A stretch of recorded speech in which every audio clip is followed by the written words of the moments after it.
Since ages have passed, humans observe the stars at night. When consulting scientific cultural history, we find proof in ancient societies and their arts that mankind has always been tremendously impressed by starlight. But how come the stars have ever been of such importance to humans, as in the present era we only see a handful of them cast on the grayscale night scenery? Sadly enough, nowadays we only get to see little of stars at night, not because there is clouds or bad weather whatsoever, but rather a huge obstacle deprives us of starlight that has gradually grown in our communities. This obstacle is called light pollution. What is light pollution? It is the enormous luxury of way too much artificial light at night that literally swallows stars. And that truly is a tragedy with substantial impact on mankind.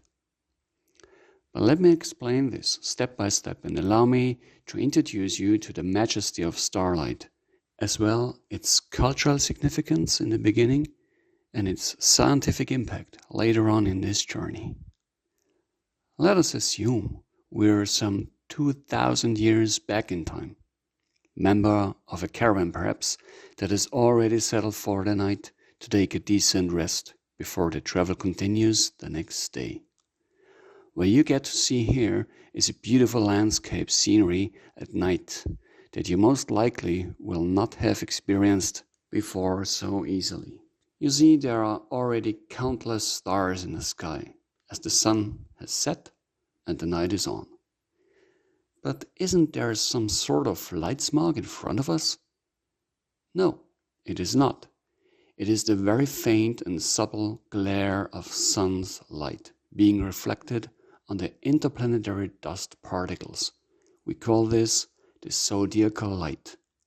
You could address this light as a greeting of the sun, also a sort of reassurance that the sun, even though it has vanished, is still there, comforting us by saying, "I'll be back in the morning, don't you worry."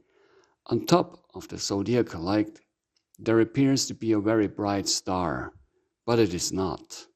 It is the light of two planets, only appearing as one, since they are co-located by celestial mechanics. It is Jupiter and Saturn in a tight so-called large conjunction.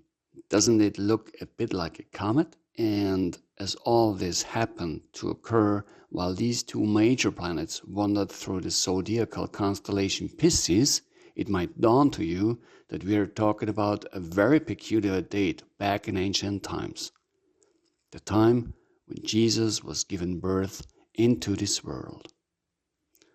This is not going to be a Bible lesson, but still, when we consult this book, we find an interesting line in Matthew that goes like, "The star which they had seen in the east went before them, till it came and stood over where the young child was."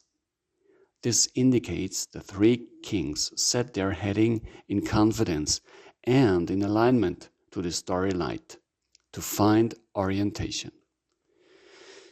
This story is just supposed to display mankind's confidence and trust in the natural light at night, by which they found orientation.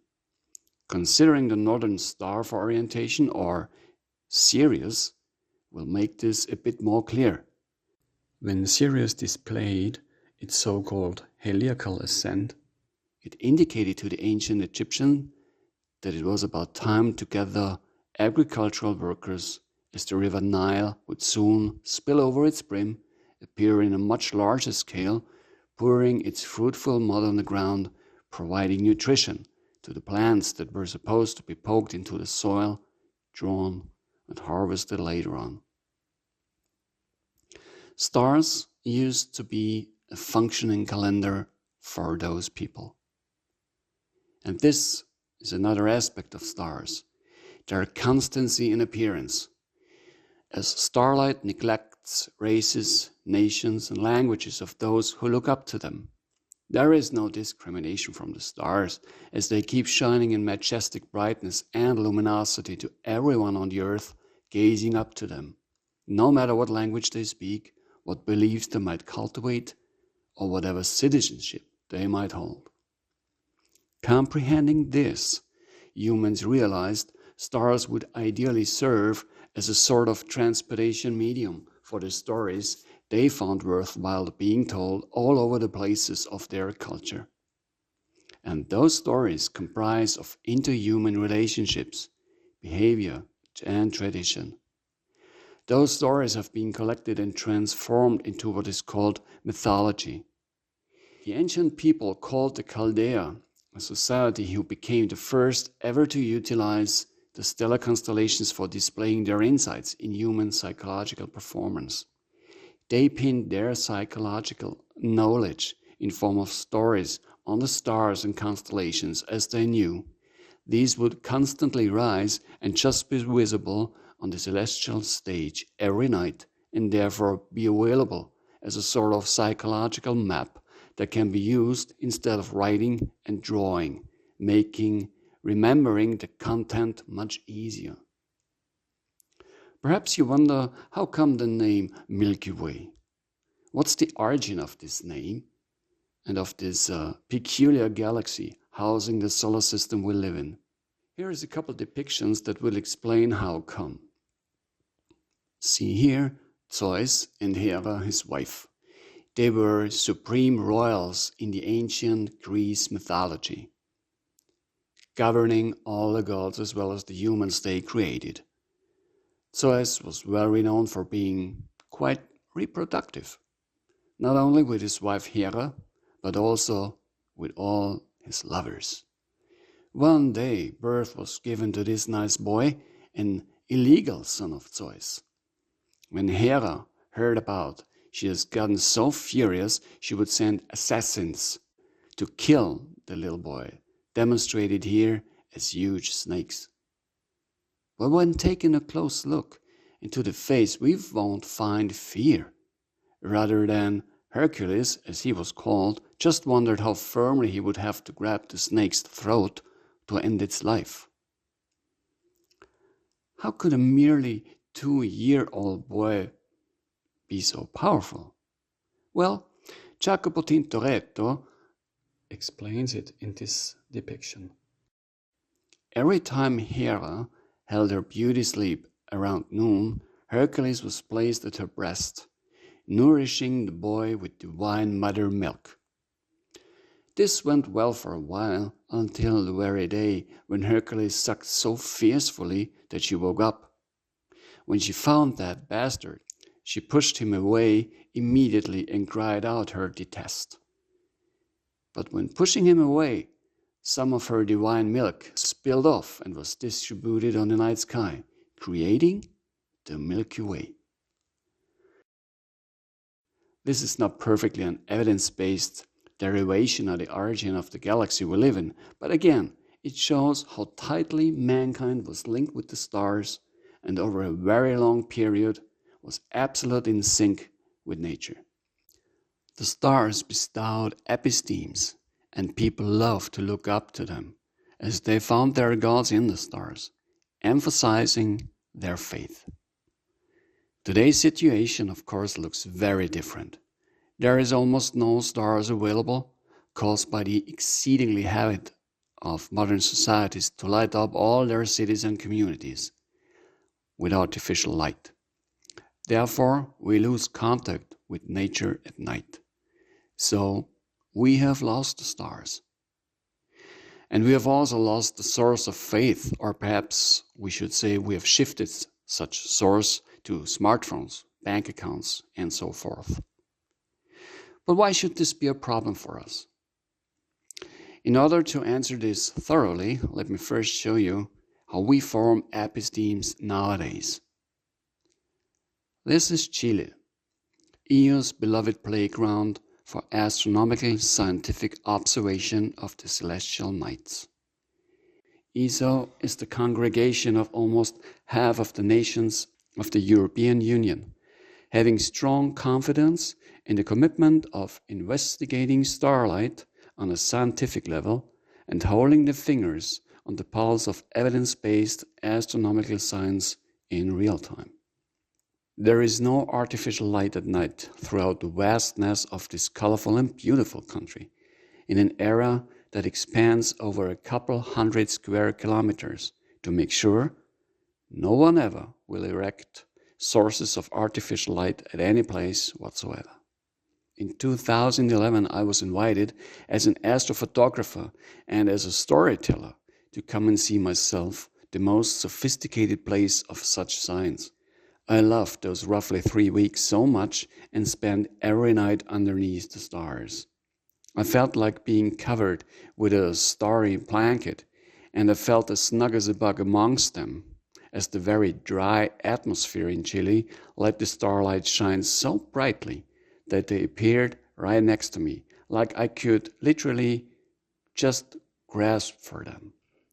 Let me report that the luminosity of the Milky Way, when it was in the zenith, that is, right above our heads, was so strong and huge in brightness that our bodies would cast shadows on the ground of the observing platform. I was in awe, I can tell you. No light pollution whatsoever, only natural light at night was the only source, and yet I could easily find directions and orientation. It was one of the most tremendous and inspiring experiences ever in my life. So here is how astronomical science is being done today. Modern, advanced astronomical science utilizes not only earthbound observatories, but also many space telescopes, of which only some are very popular. And besides the European Southern Observatory, there is many more organizations around the globe whose intention is just the same, to investigate the light of the stars in order to learn how the universe works. This equipment is capable of operating along the entire electromagnetic spectrum, but this means we can penetrate dark dust, for example, in order to find out what's going within or behind such dense molecular clouds. In Orion's nebula, for instance, stellar nurseries are being revealed, and we are literally witnessing when birth is given to young stars. This happens throughout the entire universe at almost all places we look at, like such huge molecular star-forming regions. Matter that wasn't necessary to create a star serves as material to form planets. Thus, around stars, we observe the formation of planets.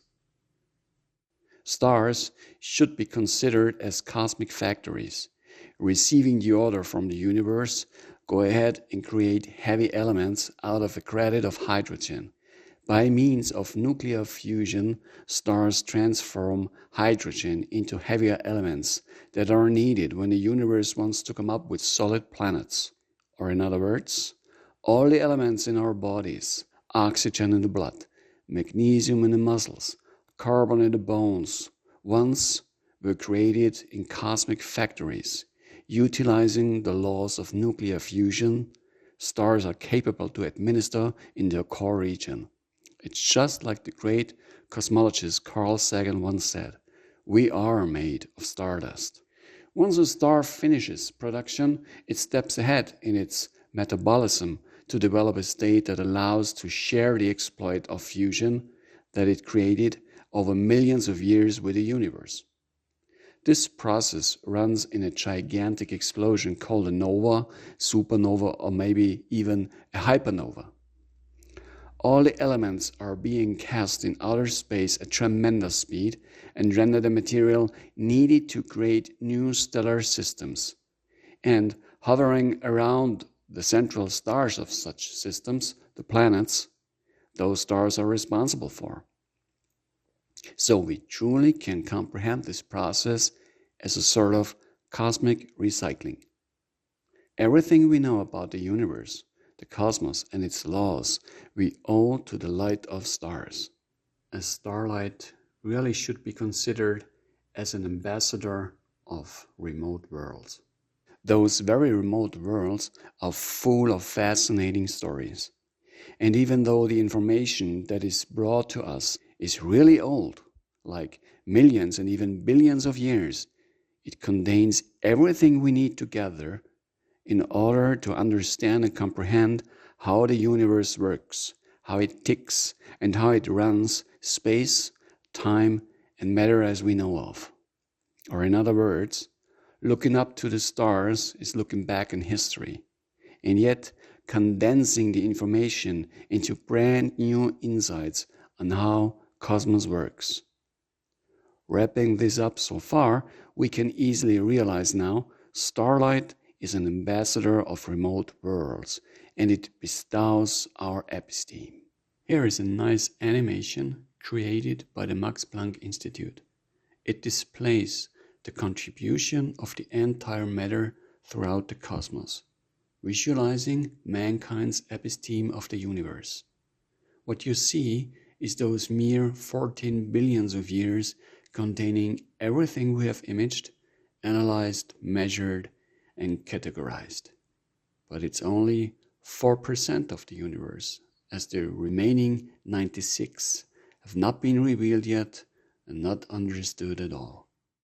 Some 100 years ago, one could observe the abundance of starry nights almost anywhere. That was way before artificial light at night came into play. In the beginning, it was quite expensive to illuminate streets and buildings, but over time this has changed dramatically. Nowadays, artificial light at night costs 0.01% of what it did those days back. And ever since it has gotten cheaper to illuminate, it has gotten more common to do that. When speaking to decision makers of communities, how come there is always more and more of such artificial light? The answer always was more or less the same. When neighboring communities shine on their towers of churches, for example, with 500 watts, then we do it with 750, yielding a competition of artificial light. When understanding that modern societies are fearful societies, one can comprehend why there is a subjective need for more light at night. Consulting official public security, however, you learn the opposite. Individual subjective sense of safety at night is a complete different pair of shoes than objectifiable safety. Public safety tells us they have the same problem with light pollution as we astronomers do. So when you get to see these two images, you see one at the same constellation. To the left, it has been imaged outside of a town with a standard camera on a tripod. On the right-hand side, you see the same constellation, Orion, imaged with the same camera, the same exposure time on the tripod through the atmosphere of a city. Where is all the light of the stars gone? Well, it's gone with the artificial light. From a more scientific perspective, we find light pollution to compromise our society in three major ways: the ecology, economics, and health. And let me also add a fourth aspect in advance, which is widely underestimated, because there is a cultural aspect of light pollution, which I call an amputation injury. From an ecological standpoint, we know night-active fauna is severely disturbed and compromised. From an economical standpoint, we monitor the waste of energy and therefore money for producing light that brings zero benefit to anyone, but rather delivers huge loss of resources, power, and energy. From the standpoint of health, we know that in a room you are supposed to sleep restfully, you won't, as light pollution will perturbate such healthy sleep. This is due to the lack of production of melatonin in the pineal gland of the brain. Especially light that holds the better portion of white and or blue will block the production. Melatonin, however, is a member of the circadian rhythm and essentially as well as substantially involved in maintaining a strong immune system that keeps working at its best performance for the individual. But it won't once the individual is exposed to artificial light at night. And also melatonin provides the individual with dreams for psychological restoration. Light pollution disrupts the circadian rhythm in humans.